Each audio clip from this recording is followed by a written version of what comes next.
Warning, the following show will spoil the hell out of George R.R. Martin's A Song of Ice and Fire books and the TV show A Game of Thrones. Also, you're probably going to find a fuck ton of bad language. The explicit tag is there for a reason. Death and boobies, death and boobies, death and boobies, death and boobies, death and boobies, death and boobies, death and boobies, death and boobies, death and boobies, death and boobies.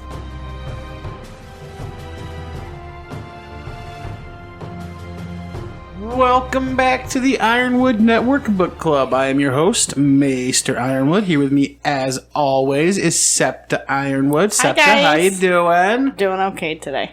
All right. Day 4,337,000,000 of lockdown. Something like that. Yep, feels like it. Thankfully, plenty of alcohol still. Yes, plenty of alcohol. Well, that's because I did restock. We did restock, yes, with several more bottles of wine, a couple more bottles of hard liquor. Yes. So, yeah. Because there's never enough of that, apparently. No. For me, who hardly ever drank before this whole quarantine thing, now I'm going through a bottle a day. Yeah.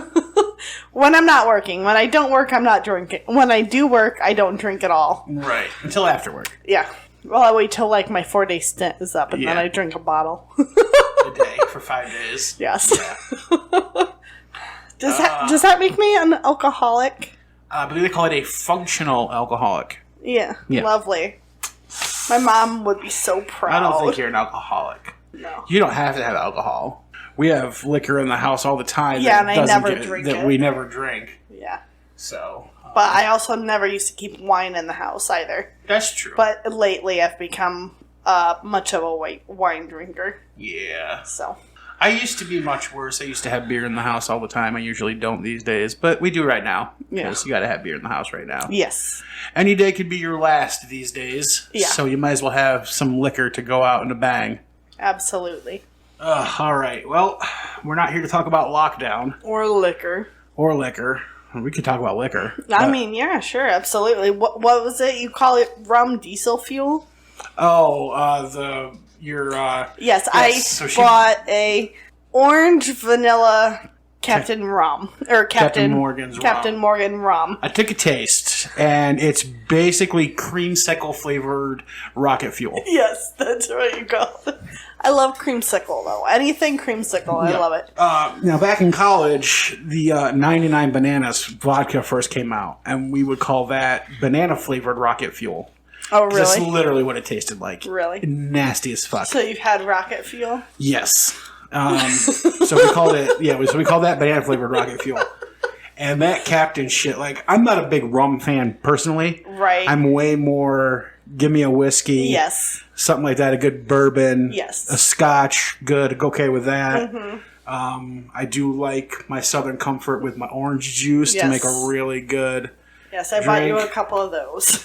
But I'm not a big rum fan to begin with. Right. Let alone a Captain Morgan's rum fan. Right. And this was even worse than normal. Oh, well, when I was 21, I was a Pear Bay coconut rum. And I used to drink that shit right out of the bottle. I mean, at least you stepped up to actual liquor now. I could not touch it. I can't touch Pear Bay coconut rum. Very sweet. I can't touch it. It's on my do not imbibe list. Yeah, that's vodka for me. Yeah. I had a bad experience with vodka in college where I drank about a liter of it for myself in about 2 hours. My best friend had a night like that back when my sister lived in the old apartment. She's skinny as a rail.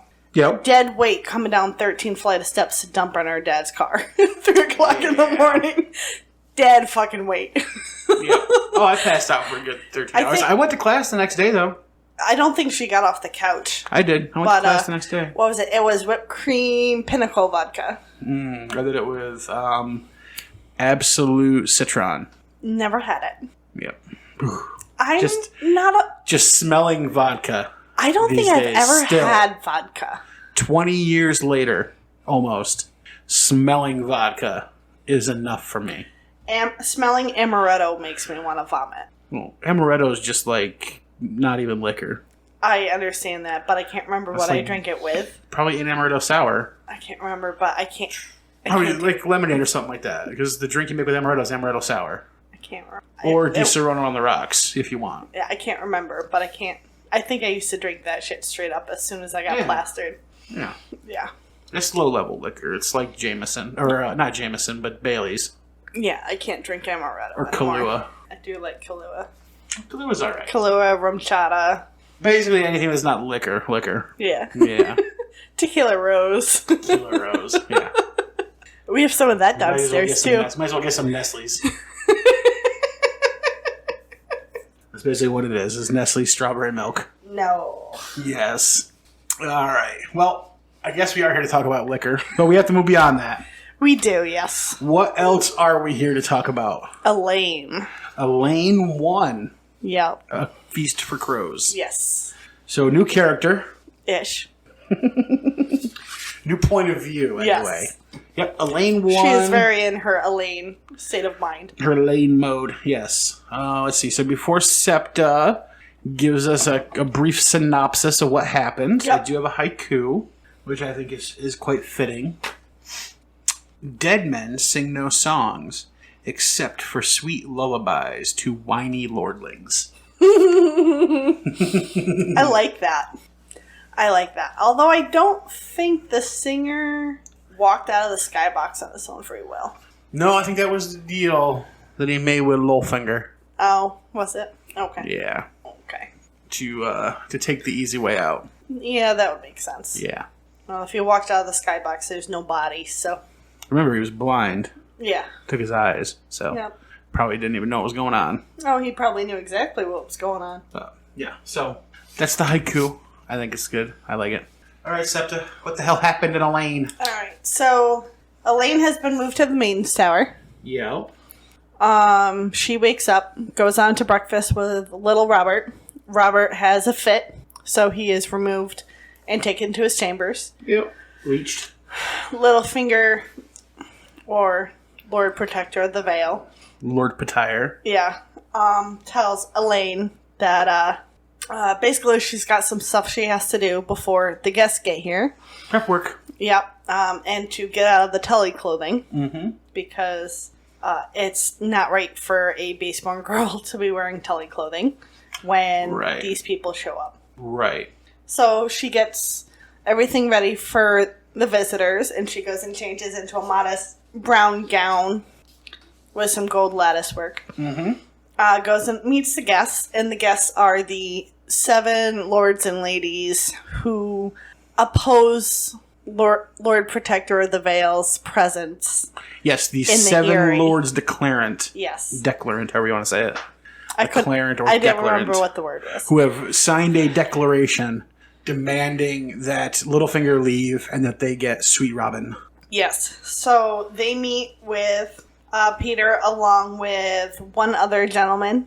I can't remember his name off. It's Lynn. Yeah, Lynn what? He's got a sword that we should talk about. Yes. I want to say it starts with an H. No. Okay, then.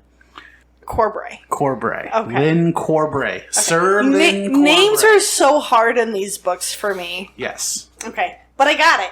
Whose brother is a lord who's on Littlefinger's side. Yes. So they have the meeting. It doesn't go as the 7 lords want. Sansa is convinced that he put a spell on them. Yeah. Well, we will discuss that. Right. Theories about Littlefinger. So that's the end of the chapter, basically. Yeah. Well, they come to an agreement. Yes, they come to an agreement. Which we'll talk about in detail. All right, yeah. Was that vague enough for you? That's good enough. Okay. Yeah. So this is, we start off first thing in the morning here. Yes. And this is the morning that the Lords Declarant are climbing up the mountain to come and meet with Littlefinger. And the Lords Declarant are 6 men and 1 lady who basically, they oppose Lord Peter being there after Lysa has died. Correct, because he's not of the Vale. Well, he's of the Vale, but he's not well, he's not of the Vale because technically Lysa Arryn was not either. She was just there because little Robert's there, and he's the son of John Arryn. Well, he's from the Fingers, which are part of the Vale. They fall under the Vale. Yes, they fall under the Vale, but they feel he doesn't need to be so... He doesn't need to be in the castle. Right, because he's the Lord of Harrenhal. Yes, exactly. Not of whatever castle they're in right now. The Eyrie. The Eyrie, yeah. Yes. So he's not the Lord of that, he's the Lord of Harrenhal. I do love the description of Alayne's view from her patio. Mm-hmm. Because to me, it's like something out of a fairy tale. And I'm like, I just wish I could see some of the fan art for this scene, but there may not be, because this is a very pertinent scene in the story. I don't know if you know about this really cool thing called Google online. It's amazing. Maester's always so mad that I don't Google as much as I should, or as much as he thinks I should. Like, seriously. Because I can think that, I'd really love to see, like, the fan art, but I will live without the fan art. Like, if you search for something, right? Yes. Google gives you an option up at the top where you can switch to images. And it will just show you images that match your search. Don't make me Gibbs you. So let's see. Yeah. So, like, for instance, here is somebody's rendition of... I don't want the Eyrie. I want the view from Alayne's patio. You might have to do a little more searching than I'm willing to, and make our listeners suffer through. Right. So, but I'm sure you can find it. Another good place to check would be DeviantArt. Or Reddit. Or Reddit. Yep. I've never been on either of those websites. Okay. Because to me, it's an endless pit. Not of bad stuff. It's just, I will be on there forever. It depends on... There are like, some subreddits that are pits of despair and hell. Yes, well, I'm afraid it'll be like Facebook and it'll just become another addiction. So, because I will be on Facebook videos for hours before I realize that the sun has set. She ain't kidding, y'all. So... She ain't kidding. No, I'm not. So, I might get lost in a book for a few hours. She just gets lost in Facebook videos. Like, she goes through them like it's fucking candy. I do. It's insane. And I have candy that lasts longer than my scroll-throughs Facebook videos, so... But, anyway, yes, I'm sure somewhere you can find this review. Yes, I would say search by using Alyssa's Tears. Yes, quite possibly. Because that is the big part of the view. Yes. Is Alyssa's Tears. Yep. So search by that, and then you'll probably get that view. Quite possibly, yes. So... I just don't want to get sucked into the... That's why I just use the Google Images. Because you don't have to get sucked in. It makes it so much easier. But, yeah, so it's a big day. At the Eyrie. At the Eyrie. Yes. And, What? Oh, you want me to talk? Yes, talk! Okay. I'm tired of talking. I talk all the time. You talk. If you've listened to any of the podcast episodes lately, I've been doing a lot more talking than I normally do. You have, and keep it going. Eventually it's going to be just me, right? You're just going to set it up, say, here, talk. There you go. Eventually he's going to have me editing the videos or the podcast. Right. All right, so it's a big day. The Lord... What's the word? Lord Protector? Lord's Declarant? Yeah, the Declarants are coming up. So Sansa gets... Alayne. Yes, Alayne. Sorry.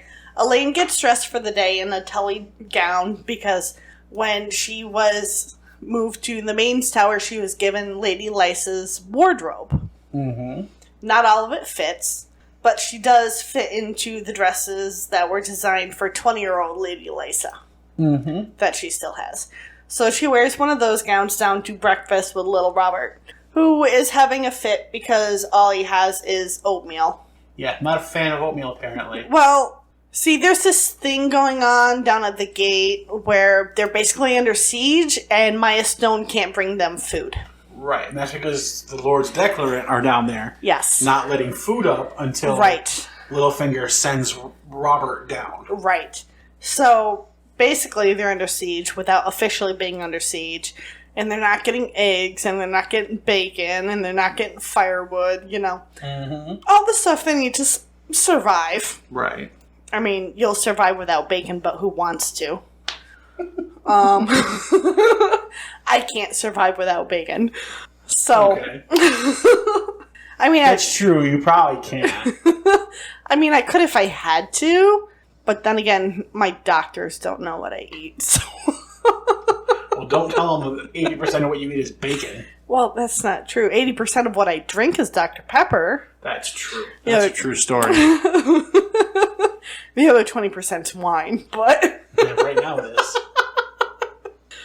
But, so Robert's having a fit, and Alayne's trying to explain to him what's going on, so he throws a spoon. Littlefinger comes in and scolds him for throwing a spoon.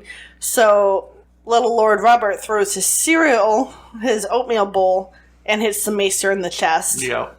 And Maester just gets a face full of it. Yep. And Littlefinger's now had enough. Yep. And little Robert just goes into a fit. Now, do you think his fits are actual, like, neurological disorders where he's having some kind of seizure? Or is he just a whiny bitch? Yes. Whiny bitch.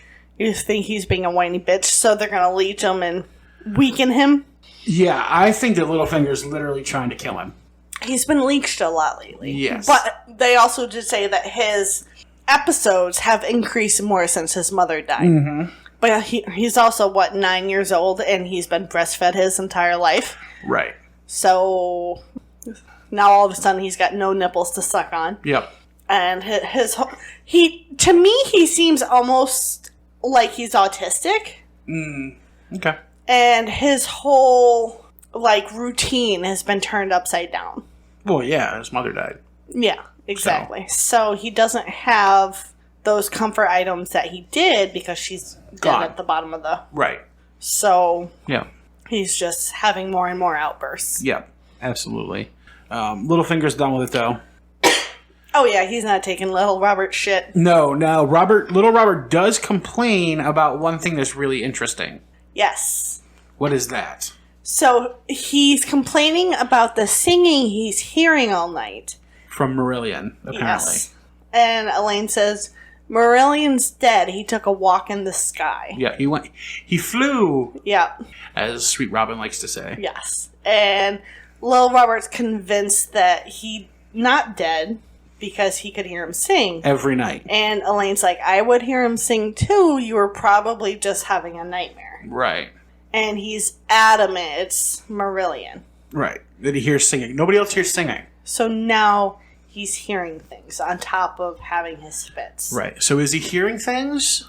Or is he going insane? Or... Because Alayne says, is he going mad too? Or is there actual singing going on? In his head? Quite possibly. What if it's not in his head? Well, then where would it be coming from if he's the only one hearing it? Well, what is the throne of the Eyrie made out of? It's a weirwood tree. It's weirwood. A petrified weirwood tree. Weirwood. Yes. Who are the ones... What is another name for the children of the forest? The ones who worship the trees and commit their bodies and souls to the trees when they die. What's the term? The blank of earth. I don't know. The singers. The singers of earth? Yes. You think he's hearing children of the forest? I think he's hearing the voices from the tree. From the throne? Mm-hmm. In his sleep, away from the throne room? Mm-hmm. He doesn't have to be just sitting on it? I don't think so. What makes you think he's... Because there's a weirwood tree there and he's hearing voices. Or he's just mad. I mean, I guess that's a possibility. But we have a very clear possibility of the weirwood tree, right? Because weirwoods never die. Right. They just petrify. Right. So they're still alive. Right. So, and we know that there are thousands upon thousands upon thousands upon thousands of singers trapped within the weirwoods. Right. So it would make sense that somebody can hear the singing of the singers. Now, what makes a person able to hear them? We don't know. Is it just... So maybe Robert will be our way of learning that later in the story. But if he doesn't understand what he's hearing, then how is he supposed to... Maybe he learns. Maybe he figures it out. Maybe he becomes able at some point to understand the song that they're singing to him. Yeah, sure. Just take the egg out of the water, right? And open it up. Worked in Harry Potter. Just saying. I don't think if you throw the throne in the water, it's going to work. I don't think you lift the throne. It's No. fucking got to be really heavy. Yeah. But yeah. Think about, right, so it's not the only place where petrified weirwood is, like, worshipped. Right. There are other places. For instance, Naga's bones. Yes. That we are convinced is not... It's the Hall of Weirwood ship. It's not like a whale's carcass. It's a Hall of Weirwood ship. There's the caverns down south that we get in the Winds of Winter, with the city full of petrified weirwoods underground. Winds of Winter. So is that not out yet? It's a pre-released Ariane chapter. Ariane, the Dornish princess. Girl, yes. Okay. Yeah, it's a pre-released Winds of Winter chapter. So once we finish these books, we'll have to do those before we get between them. But then when we get the Winds of Winter, confusing. Why? Because they're not out in order. I guarantee it. Now people are kind of pieced together the order, but they're not like sequential. Right. But there's some Theon ones, there's some Arya ones, there's some Ariane ones. George, we need the books. Yeah. Hurry up, dude. At least one. Well, he did say he has plenty of time to write now because all he can do is sit at home in his cabin. Good! Finish the fucking books. Right. But yeah, so I think that it's the Weirwood that is singing to Lord Robert. It's an interesting thing. Okay, I'll go along with it for now. I mean, you don't have to think that. I do. You don't have to think it either, but you choose to. Well, I mean, I have to think it because I believe it's true. Right. And you don't get to control the things that you believe. You weigh a preponderance of evidence internally without thinking about it and come to a conclusion. Right. So, my mind has made itself up, and I believe it is the Weirwoods. Okay. The Weirwood throne that is singing to him. Okay. I mean, it's quite possible it's sung to all the Arryn men throughout history and guided them. We don't. We don't have any. We don't have any indication of that. Okay. I'm saying it's possible. Okay. And then we're going to get that through Robert. Okay. It's a possibility that we could get something along those lines. All right. And find out like that. So, I mean, it would make sense, right? It would. Yeah.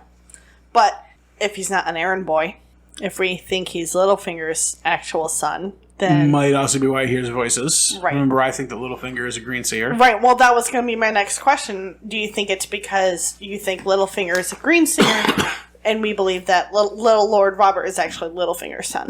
So I think that might have something to do with it. In that, because the green seers can connect to the Weirwoods powerfully. Yes. Very powerfully. Yes. So it's entirely possible that that's the reason that Robert is the only one who can hear the Weirwood tree singing. Maybe Lord Peter can actually hear it, but he's learned to control or manage it. Or just doesn't bring it up. Right. So. Can we pause for a second? Alright, so, yeah. I think that's all we have to say about Robert and the singers. Well, yeah, about the singers. But one more thing about Robert is Lord Peter Baelish has convinced the Maester to drug the boy on a consistent basis in his milk. Mm-hmm. Yep. Dream so now he's getting out of it. Whatever, sweet dream or whatever. Yeah. Sweet dream, I think they call it. Yeah. Yeah, it's basically shit to knock you out, essentially. Yeah. Yep. Yep. So. And he says, I only need him awake 12 hours a day. Right, the rest of the time he can be sleeping. Yeah. Yeah, so Robert is taken off to go to sleep, and Alayne has to do her chores. Yes, she has to prepare for get together. She has to make sure that the spiced wine's being made, and the bread's being made, and the cheese is good. Yep, because they're sharp and blue cheese, and make sure that the meeting room in his solar is set up because he doesn't want them to meet in the grand hall because he doesn't want anyone to think that he's going to go sit up in that big throne up on the in the room. So the farther away he can stay from the throne, the better everything will be. Which is actually very smart. Oh, Littlefinger is nothing if not smart. Yes, that is very true. So anyway, so the people arrive. Yep. It's kind of like the next big thing. Yes. The people arrive, and they're courteous. Yes. To Alayne. Yes. Bronzion Royce wonders if he's not met her before. Yes. She has dyed her hair again. That was mentioned in the chapter. She dyed her hair last night. Yep. Because her roots do tend to come in quite fast. Yep. And she is worried what's going to happen when her hair dye runs out. Yep. And also, she's worried that Bronzion Royce will recognize her. Because she has seen him a couple times. Because he has met her. Because he came through Winterfell. Twice. Because, well, right. up and back because he Yeah. accompanied his son Waymar when he went to take the black. That's the guy that died in the prologue in the Correct. very first book. Yes. Okay. That was like his sixth son or whatever. Yeah. Yeah. So he has met Sansa Stark on a couple of occasions. Okay.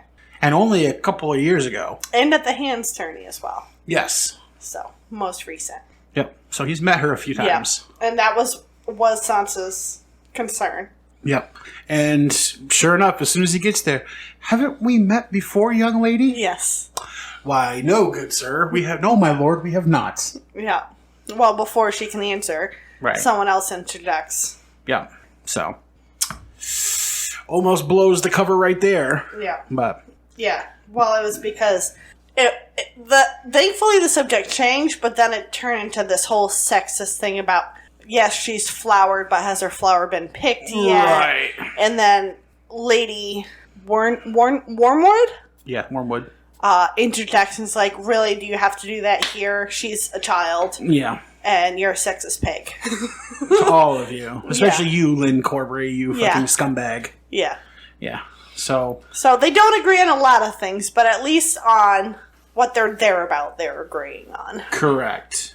So, each of them does have 1,000 soldiers at the foot of the mountain. Yep. So, And they can call 10 times as many if they need to. yes. Which I don't know about that. Right. That seems like an awful Maybe lot it's for the combined. Vale. Maybe. It's probably combined. 60,000 though for half the Vale? That seems like an awful lot for the Vale. Remember, Robb Stark has the entire North, and Right, he could but- barely muster 40,000 men. Right. And the North is as big as the rest of the kingdom combined. Right. And he could only muster 40,000. Maybe it's just their way of trying to scare them. Who knows? I think there's definitely It's probably loyalties posturing. and stuff. Definitely and- posturing. yeah. There's no doubt about that. So. But yeah. So this Lynn Corbray character is kind of a jackass. Yeah, he's kind of like a black sheep. So he is the younger brother. The second son of the Corbrays. Yes. His older brother is Lord Corbray Yes. and is Lionel Corbray. Lionel right? Corbray, who is a supporter of Littlefinger. Yes, and Lionel is the one who gets the credit. No, Lynn Corbray was the one who got the credit for killing a Dane in battle who was a Kingsguard, right? Not a Dane, a Hightower. I thought it was a Dane. I mean, it was a Dane. Yeah, it was a Dane. The other, not Arthur Dane, Yeah. but the other one. Because Lionel's the oldest son. He carried his father away to safety in the battle. Lynn killed the Kingsguard, so Lynn got the sword, while Right, Lionel got he took everything up his else. father's. Right, so it's the whole Isildur story, Yes. right? Except that Lynn doesn't become king. His older Right. brother becomes lord. Yeah. And he got everything except the family sword, so Lionel feels like he didn't get his comeuppance because he didn't get the sword. Right, he didn't get what he's supposed to get, Yes. which is the family sword. And this sword is... So this is Lady Forlorn. Yes. So Lady Forlorn... Forlorn is another word for Stark. So Forlorn is a synonym for Stark. Yes. Yes. Because we had discussed that in another Yeah, chapter. so essentially this sword's name could literally be named Lady Stark. Yes. So this is one of those ones, keep your eyes on Lady Forlorn as a potential ancient Stark sword, possibly even Lightbringer.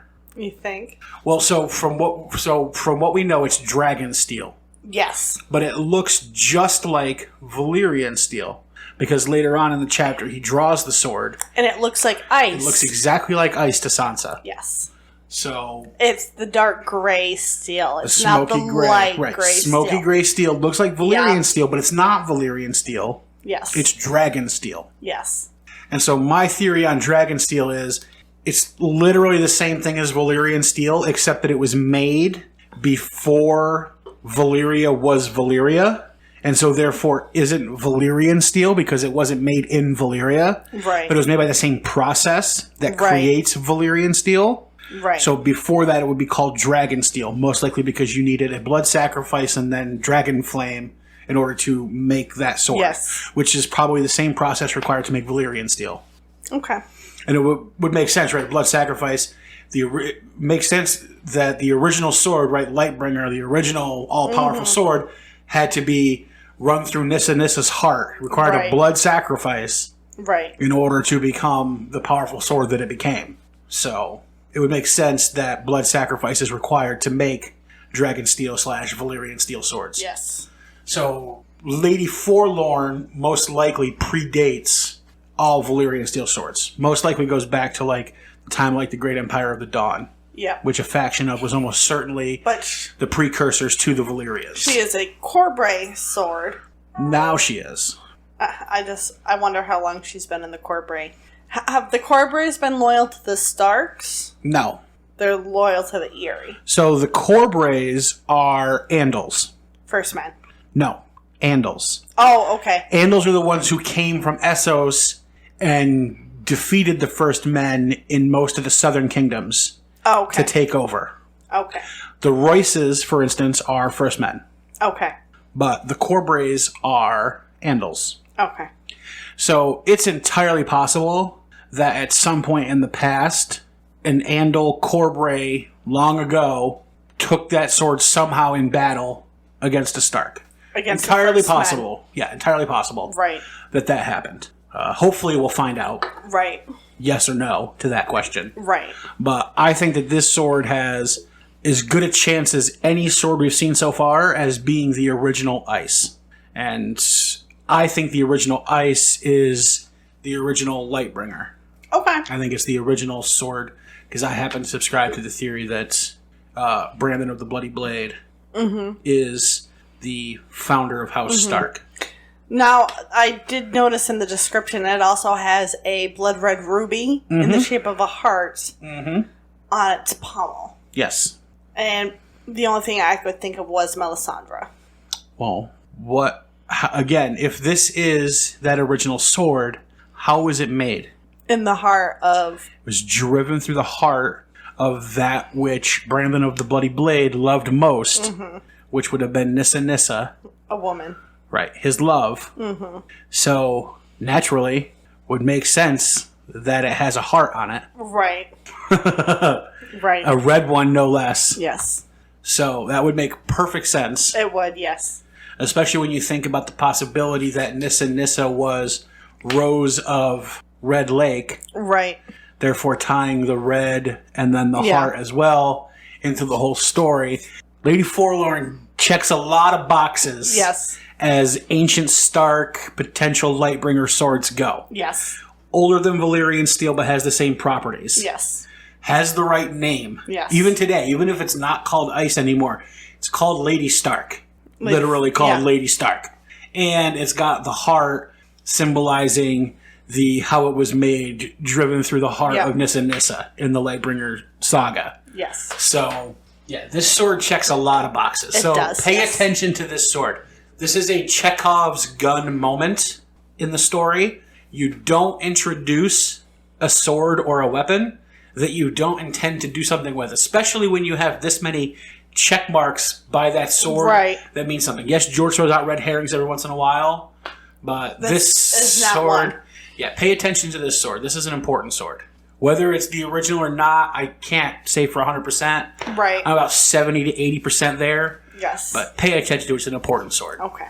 So, I am eagerly awaiting to see what happens and how Sansa is able to get Lady Forlorn out of the Vale when she leaves in the Winds of Winter or something. You think she takes it with her? Or Lyn Corbray goes to fight in the north and maybe the Starks get the sword back. Who knows? But we'll see. We'll see. But this sword, I think, definitely has a future in our story. We get too much detail about it. Right, yes. Way too much detail about it for it not to be something important, right? Think about the swords that we know that we get detail on. They're all very important, but we've gotten less detail on swords from more important families. Right. So, for instance, Heartsbane. Yep. The Tarly sword. Right. Very little detail on that sword, even though the Tarlys are a relatively important family in the tale that we're telling. Right. The Corbrays, however, don't seem to be, and yet we get a ton of detail in a few mentions about Lady Forlorn. Yes. So all that just has my spidey sense tingling that this is an important sword to pay attention to. Okay. So, that is Lynn Corbray. Yes. Well, actually, that's Lady Forlorn. Lynn Corbray's an ass. Yes. He's a rebel rouser. Yeah, he's the worst of the group as far as the Sansa's Me Too moment here. Like, he's the worst of them. Yes. Like, 100%. But at the same time, I feel like he has, just hearing about his descriptions, I felt like he had more sense to him than some of the others did until, you know, he drew a sword. Yeah. But he's, and then he draws a sword like a complete ass. Yeah, you don't do that. You got bread and salt. Don't do that. Yeah, so that's literally like when Robb met with Tyrion Lannister with bared steel across his Well, neck. he also hadn't given him food at that point. But Sansa does equate it to when her mom and brother... Alayne equates it to when Robb and Catelyn Stark died at the Red Wedding. Yes. It's not something that... Because guest right goes both ways. Yes. As the guest, you are protected, but you are then also held responsible if you do anything to your host. Yes. Guest right works both ways. Yes. So, Alayne takes them all up to the Solar. Where they get their bread and salt, bread and cheese. They had the bread and salt before they went up to the Solar. Right, and then the mulled wine. And then... Yes, she is the serving girl, basically. Mm-hmm. So. Which is, I mean, honestly, that's about as good as a base-born daughter of a lowly lord could expect to be, you know... But that's fine. She's hiding in the corner and she's listening. Mm-hmm. So, basically, the conversation is this, plain and simple. The Seven want Peter Baelish to hand over Little Lord Robert. And go to Harrenhal. And him and Alayne go to Harrenhal. Yep. Because he has... And I agree with them here. He has no claim over the Vale. And he married the Vale's widow. Yes. And technically... Who would have been the Lord Regent. She should have gone back to Riverrun. That's where a lot of widows go. They go back home. Except that she was to raise the Lord of the Vale because the Lord of the Vale was her son. Yes. So she would have been the Lady Regent. Right. Which is what she okay, was. That makes sense. She and was the Lady Regent got married. Right. But that doesn't mean he has supreme. Except that Lysa, quote-unquote, signed papers naming him Lord Protector of the Vale and Lord Regent. Yes. While Robert was growing up. Until he's 16, yes. Correct. Yes. So she had... So he has every right.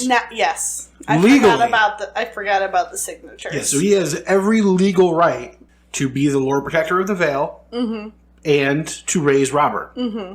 Because according to all documentation, that is what Lysa, who was the only person in position to make that happen, wanted to happen. Yeah, I think he coerced her to sign it. 100%, no doubt about it. Well, no, she would have signed anything for him. Are you kidding me? She was so in love with him. Yeah, it was ridiculous. It was disgusting, ridiculous. Yeah. But anyway, she signed it. Yeah. So he's like, Peter's like, so let me get this straight. You're putting us under siege right now, and you're demanding us to leave. Yeah. But if I leave, I'm taking my stepson with me because I've been charged with raising him by his mother. Yes, he's not going anywhere I'm not going. Right. I will, however... He's my beloved son. I will, however, gladly take him children to foster so that he has boys... Playmates. His age. Hostages. Hostages. Yeah, yes. Exactly. I will gladly accept your son, lady, and your two sons, sir, to have up here. So Robert does have playmates. One who's older to help him grow, and two who are of the same age as him that he can play with. Playmates because Alayne is a bit too old for him. Yep, blah, absolutely. Blah, blah. And she's lowborn. Yes. So, yeah. And they're none too happy with that solution. No. At all. And this is kind of the point where Lynn Corbray just says, kind of... let's just take his head and get over with it. Yeah, and just pulls his sword out. Yes. And this completely changes the tenor of the whole conversation. Yes. At this point, the other 7 people there realize that they no longer can possibly get what they want. Yes. Because of what Lynn Corbray did. Yes. He threatened the host. Correct. So now they have no choice but to basically acquiesce. because they're under guest right. Yes. So now Lynn has... Okay, so here's my question. Because we know that Lionel Corbray Yes. is loyal to Littlefinger. Yes. Is Lynn Corbray a double, triple stamper here? You think Double turning on the other people and basically forcing their hand here on purpose? I mean, that would be a valid thought, or he's just a drunken moron. Right, or he's a moron. One of the things is possible. He doesn't seem like a moron. Right, because he's a really good fighter. Yeah, he knows better. Yeah. He's a knight. Is he drunk here? I don't really think so. He had like a glass of wine.